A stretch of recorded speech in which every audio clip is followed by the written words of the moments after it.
Prophecy. Its reality and use. Chapter 1. Prophecy should be eagerly sought after.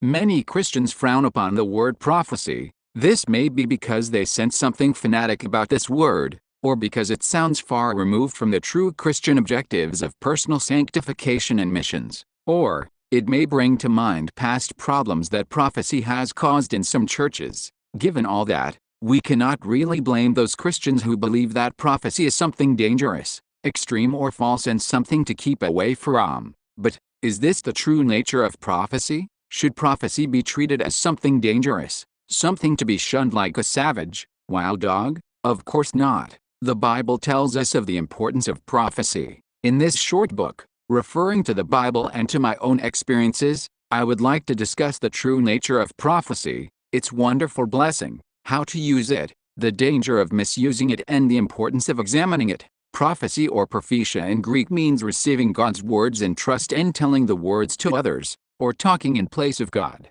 It includes foretelling, but not that alone. It means receiving in trust all of God's words including His teachings, His instructions, His love, His judgments, His promises, etc. In the New Testament, prophecy is sometimes used to mean a sermon, e.g., Romans 12:6, and some other times to mean prophecy is the gift of the Holy Spirit, e.g., 1 Corinthians chap. 14. In this book, I am going to deal with the latter, i.e., prophecy is the gift of the Holy Spirit. My definition of the gift of prophecy is the words that are given to a Christian by the Holy Spirit and are spoken directly through that person. Since those words are from God, they will be spoken within the framework of the Old and New Testaments, which are the complete revelation given by God. They will never go out of that framework. There can be no new revelation.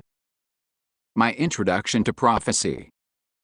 It was sometime in 1975 when I heard words of prophecy for the first time in my life. At that time, while I belonged to an evangelical church, I received the blessing of the gifts of the Holy Spirit. Together with some other members with the same spiritual experiences, we started a small prayer meeting group. The leader of the group who advised us was a lady who had a gift of prophecy and joined our prayer meeting several times, although she was living in a distant city in the western part of Japan. Every time words of prophecy were spoken out in the deep presence of the Lord, I was moved and I felt with all my heart, the Lord is alive. Those days were my infant period in terms of the growth of spiritual gifts. I knew that the Bible spoke about prophecy, but didn't learn about it enough, with only a limited knowledge of it. I was just an excited onlooker and felt as if I were living in a dream. A little while later, the Lord led me out of the church over the issue of the spiritual gifts. I went to a church where the spiritual gifts had begun to occur, even though it was of the evangelical stream.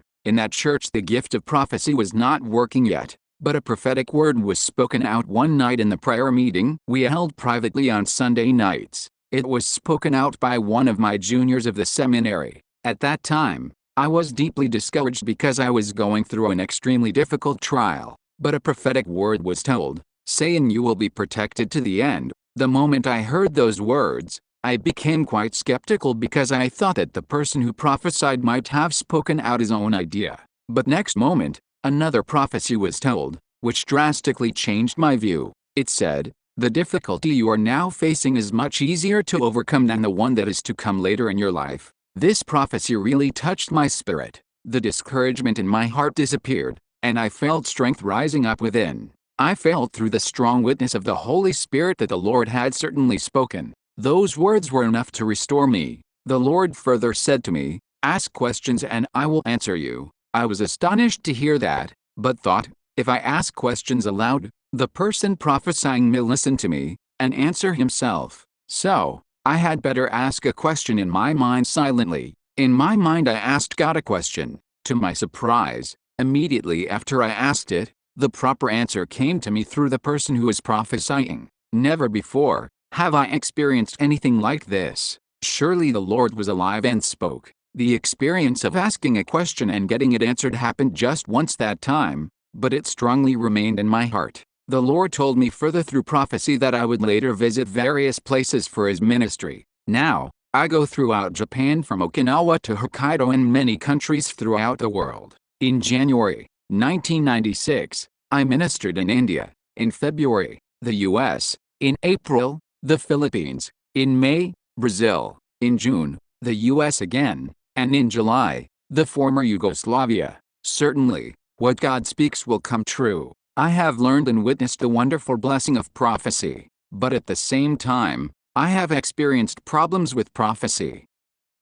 When I moved away from my home church, I joined a local charismatic church because it was convenient for me to attend as a seminary student visited the church only on special occasions like retreats. The members of the church were very committed and self-sacrificing. However, they started to go to extremes, such as by reading books about faith other than the Bible. Christians will be spoiled by human wisdoms. One day, I heard them insisting that Christians were not saved unless they spoke in tongues. I then realized that there was a problem in that church. We are saved if we believe in Jesus Christ. Salvation has nothing to do with speaking in tongues. A while later, in obedience to what God was showing me, I wrote a letter requesting permission to leave the church. Then, I got a reply back, saying, "Come to the church immediately. It is a matter of your salvation." So, I went to the church with one of my friends, and was requested to join a prayer meeting. Soon, many words of prophecy began to be spoken out. They said, "Stay in this church. Satan is working in you and you will be in big trouble if you leave this church." However, I had anticipated that such prophecies would be told about me at the church. So, I had prayed, "If you would talk to me, God, please do so not using prophecies. Otherwise, I cannot tell whether you are telling me or people are speaking out their ideas." Obviously, those prophecies were wrong. In obedience to God, I left the church and was greatly blessed as I followed His path. The members of that church were all wonderful people, but the prophecies they spoke then were from their own thoughts. In the area of prophecy, I have seen God's overwhelming power, human mistakes and errors, and Satan's misleading power. These experiences have become a starting point of my full-scale involvement in prophecy. Biblical use of prophecy. About 20 years have passed since I experienced what I described in the previous section. Since that time, I have heard of various prophecies. Some revealed wonderful manifestations of God's work and glory, but some others turned out to be foolish human mistakes or, even worse, sometimes resulted in very tragic errors. Therefore, prophecy, an excellent gift and weapon from God, seems to have been kept away from by Christians. The idea that prophecy is dangerous has been held not only in the evangelical stream, but even in the Pentecostal and charismatic streams. Beware of falling into the error of experientialism. We cannot judge prophecy only by looking at the results of incorrectly used prophecy. When prophecy is used biblically, it is totally effective in achieving its purpose. Criticism against prophecy and mistakes in the use of prophecy by those who believe in it seem to come from the same root of not using it the way the Bible tells us to. One day, an excellent machine was installed in the church office.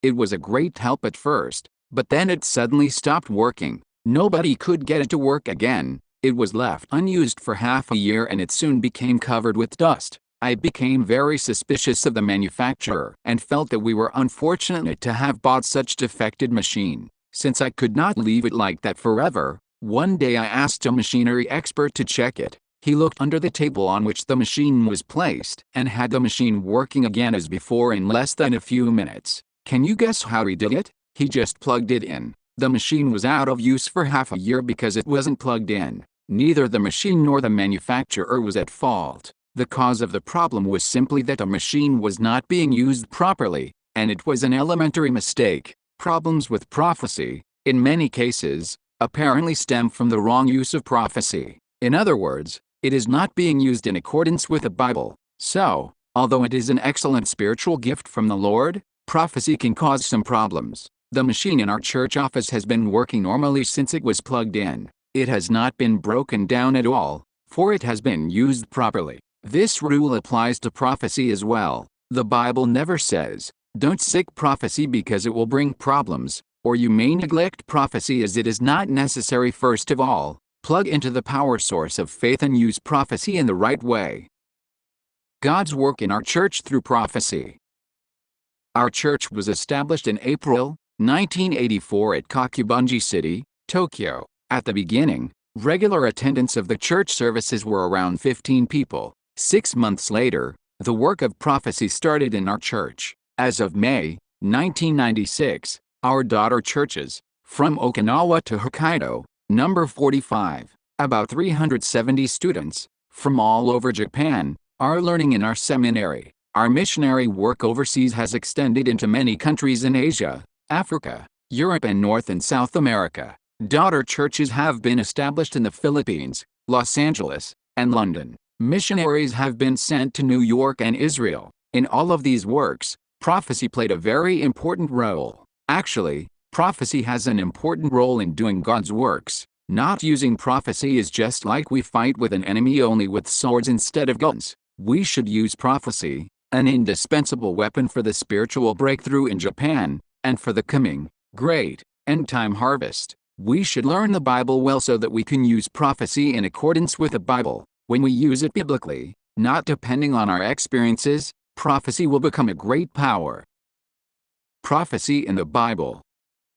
Let us read the verses in chapter 2 of Acts that quote Joel's prophecy. And it shall come to pass in the last days, says God, that I will pour out of my Spirit on all flesh. Your sons and your daughters shall prophesy. Your young men shall see visions. Your old men shall dream dreams. And on my menservants and on my maidservants I will pour out my Spirit in those days, and they shall prophesy. I will show wonders in heaven above and signs in the earth beneath, blood and fire and vapor of smoke. The sun shall be turned into darkness, and the moon into blood, before the coming of the great and awesome day of the Lord. And it shall come to pass that whoever calls on the name of the Lord shall be saved. Acts 2:17-21. This is the prophecy fulfilled on the day of Pentecost. Peter and the other disciples received the Holy Spirit, were filled with the Holy Spirit and began speaking in tongues. The last days began from this very day, and so did the days of the Holy Spirit. If we carefully read this prophecy, we can see that it is only partially fulfilled and the rest is yet to come. This is because there was no blood, no fire and no rising smoke on the day of Pentecost. The sun has not turned into darkness and the moon has not turned into blood. These have not yet been fulfilled. The phrase, the great and awesome day of the Lord, which follows these unfulfilled prophecies, refers to the second coming of Christ. From this we can see that this prophecy foretold the second coming of Christ as well as Pentecost. The Bible goes on to say, your sons and your daughters shall prophesy, your young men shall see visions, your old men shall dream dreams. Many of the visions Ezekiel saw were prophecies. Some of Daniel's dreams were prophecies. The Bible sums up all of these with the word prophesy, saying, and on my menservants and on my maidservants I will pour out my Spirit in those days, and they shall prophesy. Interestingly enough, Joel talks about two things concerning the last days, the pouring out of the Holy Spirit and prophecy. From the Bible, I believe that before the second coming of Christ, the Holy Spirit will be poured out and prophecy will be used. I also believe that as God gave Israelite the former rain and the latter rain, so He gave us the former rain on the day of Pentecost and will give us the latter rain immediately before the second coming. Through the former rain, He poured out His Spirit on people and gave them the Holy Spirit. Through the latter rain, He will pour out His Spirit on us and bring about the revival on earth, the final and great harvest. Prophecy as a spiritual gift. Now, brothers and sisters, please stop and think, why did Joel speak about prophecy, but not healing, miracles, or speaking tongues? Why not about faith, discernment of spirits, the word of wisdom, the word of knowledge, or the interpretation of tongues? This is because prophecy has a position of special importance in the end times. 1 Corinthians 14:1 says, pursue love, and desire spiritual gifts, but especially that you may prophesy. Read it carefully. It demands that we pursue not only love, but both love and spiritual gifts. I have heard many people putting forward various opinions. For example, it is love that we should strive for, not spiritual gifts. If you seek spiritual gifts, you will be off the track. And wasn't the church in Corinth confused over the gifts of spirit issue? However, read the Bible carefully. Paul wrote to the church in Thessalonica, which was free from such problems, do not quench the Spirit. Do not despise prophecies. 1 Thess 5:19 and 20. Trying to adapt the Bible to someone's opinion will create contradiction. This is because an opinion is not biblical truth but only a person's idea. The Bible clearly tells us that we should pursue both love and spiritual gifts. It does not tell us to eagerly pursue healing, miracles, or tongues, but to eagerly pursue prophecy. Prophecy certainly holds a special position among the spiritual gifts. The Bible talks about prophecy in such a way that it takes precedence over the other gifts. Why is this so? It is because this spiritual gift holds an important key to the work and will of God.